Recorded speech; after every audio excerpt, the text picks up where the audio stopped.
All right, so here's our Bell Work Journal 15. And we're going to start off with solving a 2 by 2, so two equations, two variables.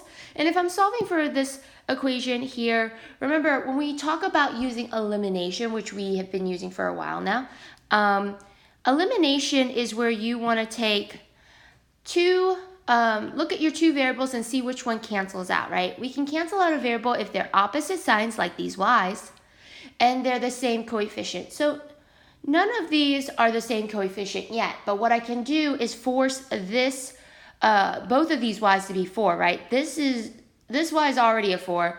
This one, the 2, can be a 4 if I multiply by 2. So I'm going to label my equations here, and I'm going to multiply this top equation by 2.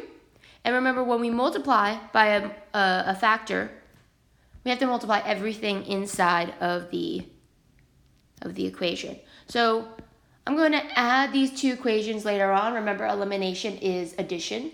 And so in this case, our top equation is now, if I multiply by 2, it's 6x minus 4y equals negative 30. And then our bottom equations stay the same because I didn't multiply anything to the bottom. And so I bring that down and I add them. And so in this case, our y's cancel. 6x plus 5x is 11x equals negative 30. Negative 30 added with 19, which is, I think, also 11. Negative 11. So now I can see that I need to divide by 11 on both sides to get rid of this side's 11. And so x is equal to negative 11 divided by 11, which is negative 1. So I have my x value. But I'm missing my y value here. So I'm going to go ahead and plug this back into one of these equations. So I'm just going to choose, I don't know, maybe the second one because there's less negatives. You do you. So I'm going to just plug it into the second equation. Doesn't matter which equation you decide. So the second equation has a 5x, but instead of an x, I'm plugging in a negative 1. Because I know what x is already. But I have to keep my y there because I don't know what y is. And so I'm going to solve this out.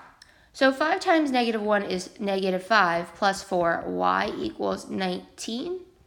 And so when I look at this problem, I'm trying to get this y by itself. So I have to add 5 to both sides. That cancels. And so now I have 4y equals 24. If I divide by 4, that cancels, so y is equal to 6.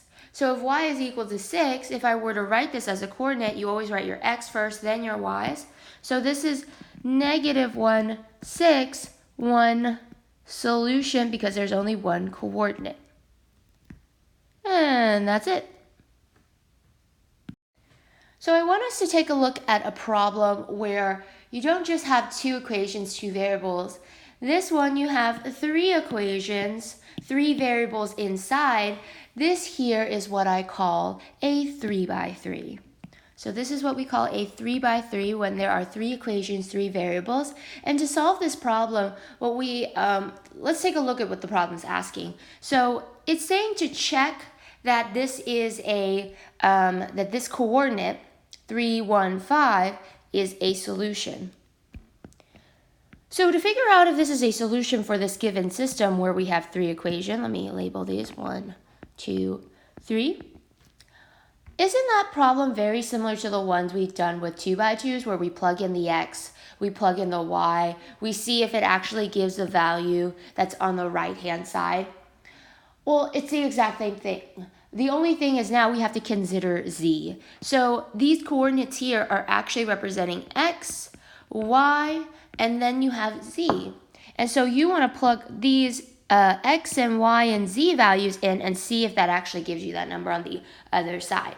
So in order for it to be a solution, all of these equations need to work. So I'm going to go ahead and set it up and plug my values in. So with the first equation here, that would be like 2, plug in 3 for x, y is going to be plug in 1, and z is plug in 5. And I'm going to figure out if this does equal negative 10. Does this equal actually negative 10? And so I'm going to work this out, but from left to right. So this is 2 times 3, which is 6, minus 1, minus 15, because 3 times 5 is 15. And then if I combine all of these, well, 6 minus 1 is 5. Bring down the minus 15. Well, 5 minus 15 is negative 10. So, oh my gosh, I got negative 10. So this does equal negative 10. So I'm going to put a little check mark here. So that's saying that this equation works. So I'm going to do it with the second equation because I have to keep going if one of them works. So I'm going to plug into my second equation, same x value, same y value. So plug in 3, plug in 1 for y, z is 5. So if I work this out from left to right, 2 times 3 is 6, minus 1 plus 5. 6 minus 1 is 5, plus 5 is going to be 10. So 10 does equal 10, so this here is good. And so I can say that the second equation is a solution for the coordinates. But is the third one a solution? So I'm going to squeeze this a little bit. There we go. And so let's check out the third one here. So this one has to work out for it to be a solution because we've already checked the others. So I'm plugging in 3. I'm plugging in 1 for y. And then I'm going to plug in 5. And so now I need to make sure this equals negative 12. And so if I work this out here, I have 3, 2 times 1 is 2, 4 times 5 is negative 20, because there's a negative sign. And so if I were to add these up, 3 plus 2 gives me 5, minus 20 is negative 15. Oh no, this does not equal negative 12, right? So in that case, this failed. And so we cannot say that this coordinate here is a solution. Instead, if one of them fails, if two of them fail, if all of them fail, this is not a solution. The only time it can be a solution if you were to plug in these x and y values and z's and they all worked out. Then that is a solution. All right, so let's take a look at something else here. So we've talked a little bit about 3x3 system. It's 3 equations, 3 variables. But let me talk about how you would solve for a typical 3x3, because we just checked if a point was an actual solution. But in order to solve, you have to use elimination. Graphing is almost impossible to do with the level that we're at. If we were to ever graph 3x3s, we would need calculus skills to do it. Like, I would have to teach you guys about 3D coordinate systems, and that's very hard because we're dealing with 3 variables. Whereas 2 variables, if we're ever dealing with 2 variables, we could draw that in a 2D coordinate, which is what we're used to.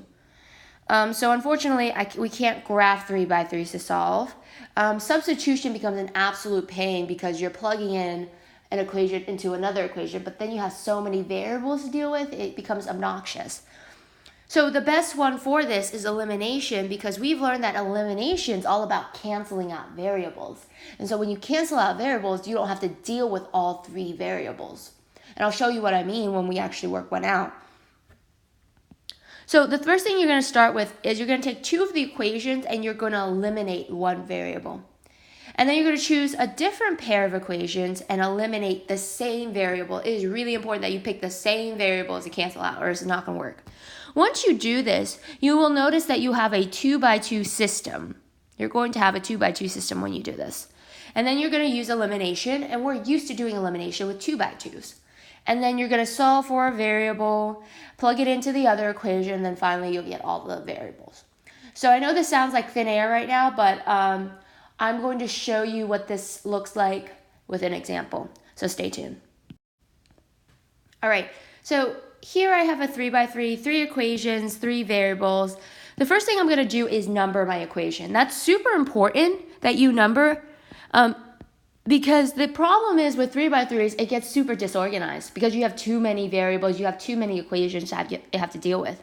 So what we're going to do here is we number, and then what we're going to do, the first step to starting a 3x3 is to actually try to pair up two equations to cancel out a variable.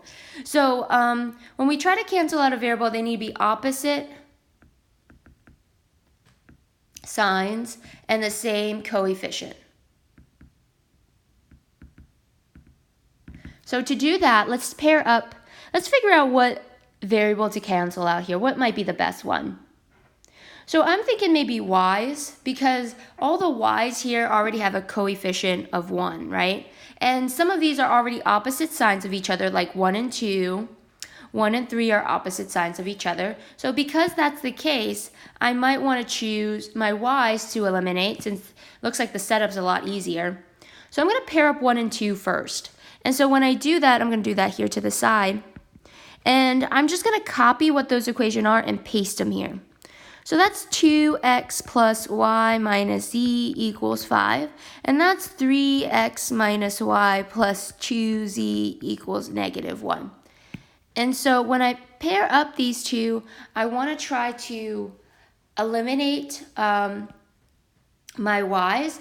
And that's exactly what will happen, because when I add these two, the y's here are already the same coefficient, opposite in sign, so they're going to cancel. Great. Now we're going to bring down our like terms. So we're going to add up the x's, which is going to be 5x. We're going to add up the z's, so that negative 1 plus 2z is going to be, 1z, positive 1z. 5 plus negative 1 is 4. And so now this equation here, this is all I can do, right? I can't solve for this equation because there's two variables. But keep in mind, there are two variables, right? I want to create that 2 by 2, so I need another equation that has the same two variables, an x and a z. So I'm going to call this equation here equation 4, because I need to come back to it later. But now, to create another equation that looks like this, I'm going to pair up another 2, so maybe 1 and 3, since I didn't use those pairs yet. So if I pair up 1 and 3, the key is that when you pair them up, you're going to get your equation 5, right? Another two-variable equation, but you must cancel out the same variable. So if you decide to go with y, you're going to go with y again. So I'm going to copy and paste 1 and 3 over here. So that's 2x plus y minus z equals 5, and that's x minus y minus z equals 0. And so when I pair these two up, I'm going to try to cancel out my y's because they're already set up that way. So the opposite signs, same coefficient, they cancel. And now I'm just going to add up my equation. So that's 2x plus 1x, which is 3x. That is 2 negative z's, so that's going to be negative 2z. And then 5 plus 0 is 5. And so this equation here is going to be my equation 4. Sorry, not equation 4, equation 5. Oops. And so notice how these two have the same variables. And we're going to take 4 and 5 and create a 2 by 2. So I'm going to squeeze this and put this to the side here. So I'm stacking up 4 and 5 because I want to solve for a variable here. So that's going to be 1z equals 4, 3x minus 2z equals 5. So when I stack these up, I notice that they can't cancel yet because there's no of the same coefficients, right? But I notice that the z's are already opposite signs, so I might want to take out the z's. So to take out the z's, they need to be the same coefficient, but 1 and 2 are not the same yet. But if I multiply 2 to the 1, the top here can become a 2z, right? So if I do that, make sure you multiply to every term in the to the equation. So if I multiply that into my fourth equation, that's going to be 10x plus 2z equals 8. And then our fifth equation is 3x minus 2z equals 5. And if I add these two equations up, then I notice that my z's cancel.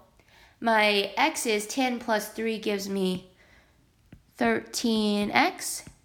5 plus 8 gives me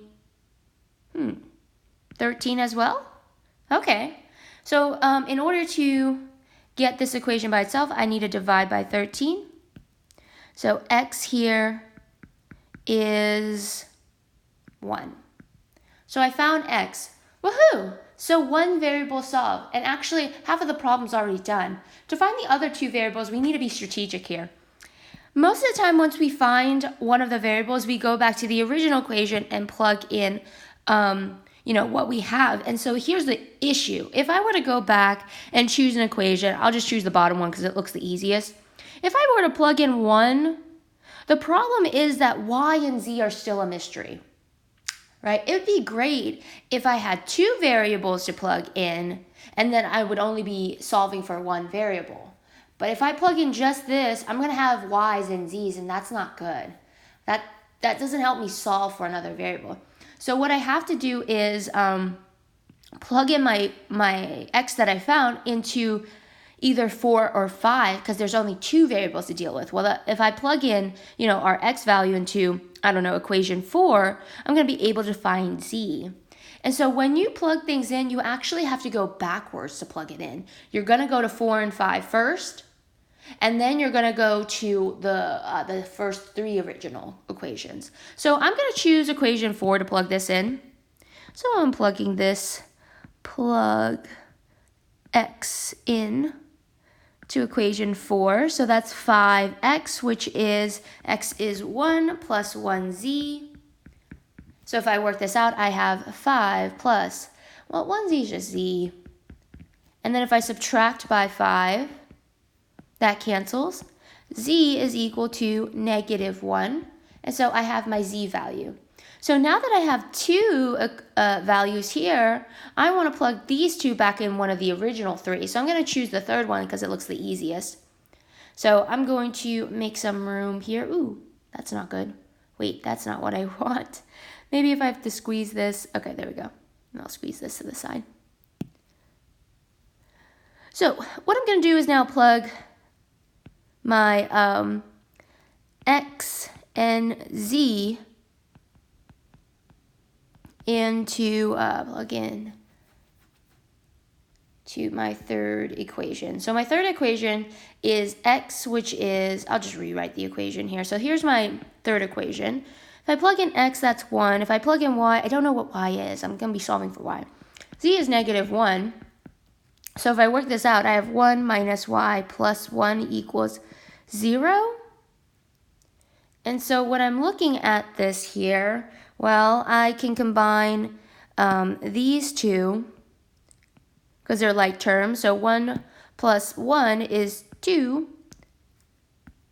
minus y equals 0. And so if if I subtract by 2, this cancels. Then I have -y equals -2. If I divide by -1, that cancels. So y here is, -2 divided by -1 is +2. Okay, so we have x, we have y, we have z. We can make a coordinate with x, y, and z. And so that's going to be 1, 2, -1. And because we have one coordinate, we have one solution. Whew, that took us a while. So let me just explain a few things. When you're doing one of these problems, yes, it's going to take like 10 minutes to do. But really take it as slow as possible when you're doing these problems because it's easy to mess up. So let me kind of give you an overview what we did here. So the first thing you want to do is number your 3 equations or else you might get confused. And then you're going to pair up 2 and cancel out a variable. Then you're going to pair up another 2 and cancel out the same variable. And when you get 4 and 5, your equation 4 and 5, I definitely would label that, you're going to stack them and create a 2 by 2 and start to cancel out one variable. And once you get one variable, you want to go backwards and plug it into 4 and 5. And once you get that variable, you want to go back to the original and plug in your 2 variables to get your last variable that you're missing. Lots of steps, but it's very repetitive if you know where to start and how to go about each step. All right. So try out some problems from the packet. So the packet that does these problems are packet 3, page 4 and 5. In the next video that I will create, I will do 2 problems from the homework to help you out, but also give you more practice and more techniques. So stay tuned for that video.